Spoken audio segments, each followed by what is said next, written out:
Okay, so we've got over here exempt supplies. So what are instances that can be qualifying exempt supplies? So the first one that I may think of, or that comes to mind rather, would be residential accommodation. Residential accommodation is an exempt supply.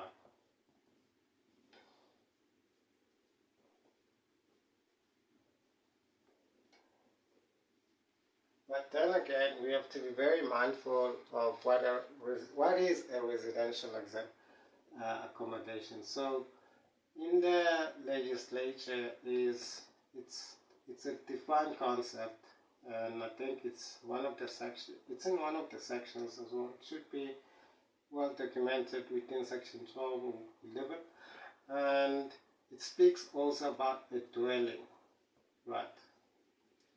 So I would say maybe a place of residence.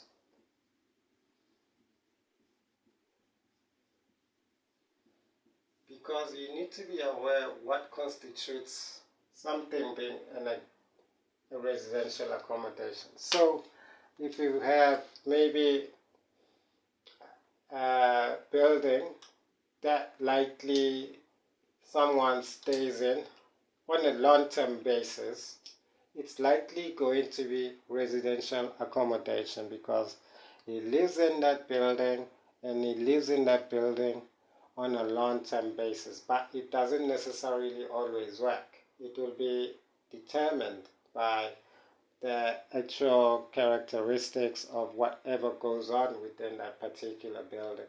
For all we know, that building could be an office that somebody is just, using as a place where he sleeps and he happens to be working there. So you need to be very aware of these principles. Or you can have a flatlet that somebody stays in. At the same time, that flatlet happens to be split into partly a residence on the one end, and the other side of the flat, maybe this gentleman has created something that looks like a business unit in the form of like an office. That's where he conducts his business operations and so forth and so forth. You've got those splits in terms of other people just splitting their flatlets into having to have a residential site on the one side, and on the other side he's got a business site where the actual flatlet has been split into two different services. So in that instance you have an exempt supply on the one hand, where he resides. On the other side he'll have office where he conducts his business. So in this instance, over here we've got a taxable supply, and over here we have an exempt supply. So in this instance we will have what we need to call apportionment. We have to apportion as to what constitutes a percentage of an exempt supply versus the taxable supply. So in this instance there would be apportionment, and VAT would be claimed on the business side, and on the residential side VAT would not be applicable. So it would be based on the split of the actual business side and the actual residential side in that instance. So you need to be very much aware of such situations arising. And another situation that would give rise to an exempt supply would be educational services that are granted by a recognized educational institution within the Republic. So it's an official institution which is well recognized.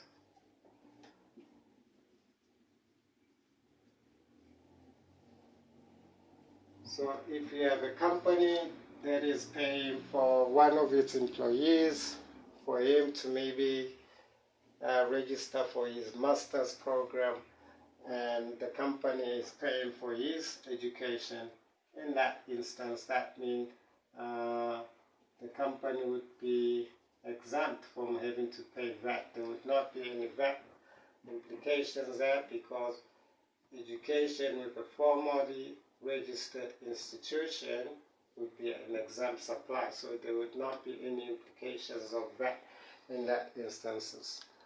And another instance where we'd likely have an exempt supply would be financial services that are basically not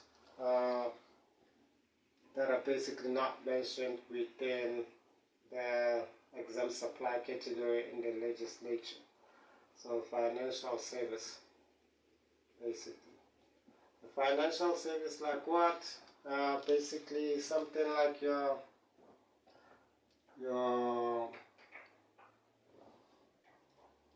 sorry about that. These would be mentioned in your legislature. So a financial service, something like an issue of debt or a share as per section 8B or 8C for that matter. These would be exempt, you know, and something that could also give rise to an exempt supply, you know, it varies. However, something like an issue of a checkbook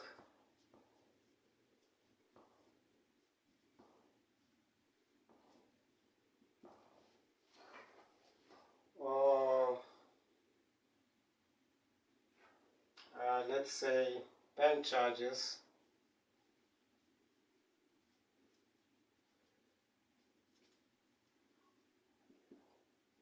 would not be exempt but rather taxable supply.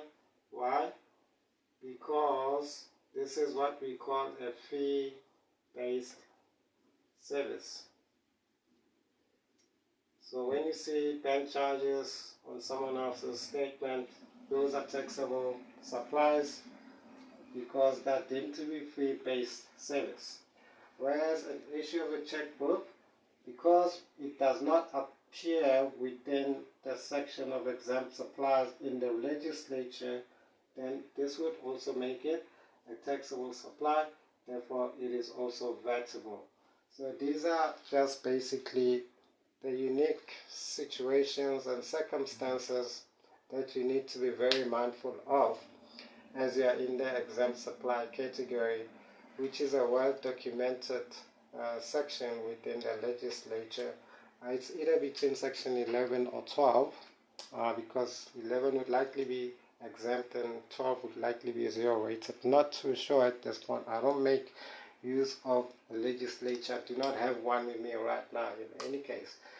And now, as we spoke about residential accommodation, that it's an exempt supply, it brings the question of what would happen now if we have what we spoke about earlier being commercial accommodation.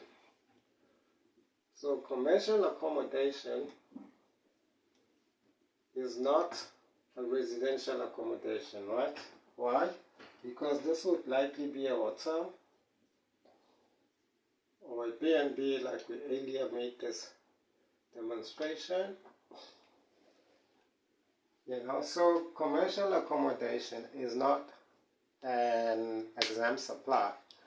And if we have commercial accommodation and it's obviously in excess, the turnover is in excess of more than 120,000 rands, now they would likely opt for the registration because they want to be VAT vendors, because this would basically give them the option of exercising the right to be VAT vendors. And if these people are operating a B&B, for instance, right, then they would be taxable applies so far as this category is concerned, right? So since these guys are making well over 120,000 rands, they are now registered as VAT vendors, and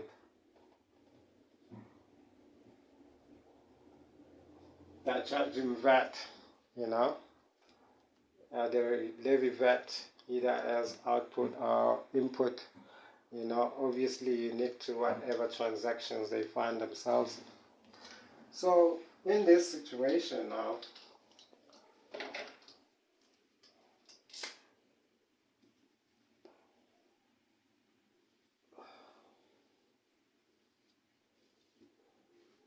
the BNB charges 1,000 rands per day.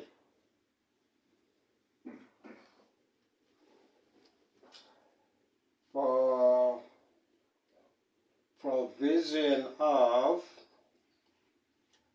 the customer having to sleep,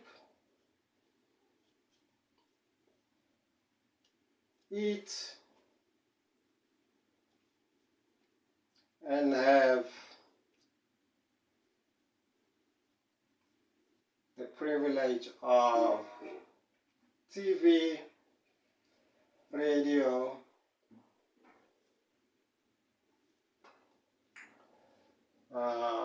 air conditioning,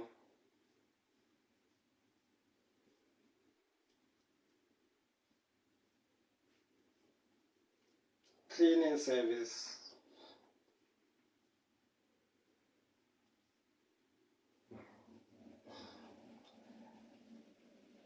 and get a daily magazine,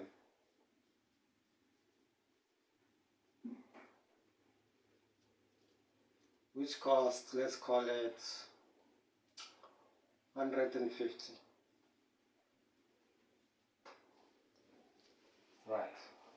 So for accommodation, for commercial accommodation in this instance, what you can end up getting is a situation of saying, we have a VAT vendor in commercial accommodation. As a VAT vendor in a commercial accommodation, there's a provision that states that if the commercial accommodation provides domestic goods to its customers, and the customers get to stay in the actual commercial accommodation for more than 28 days, they can actually levy output VAT on all of their costs, which includes the domestic services, domestic goods as documented in the legislature, and the cost of the actual accommodation.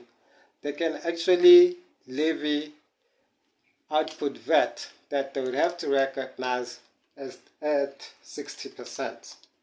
That's what the legislature basically gives these people as a relief for them to actually recognize, output VAT for a particular accommodation. So let's talk about domestic goods. Domestic goods can include TV, radio,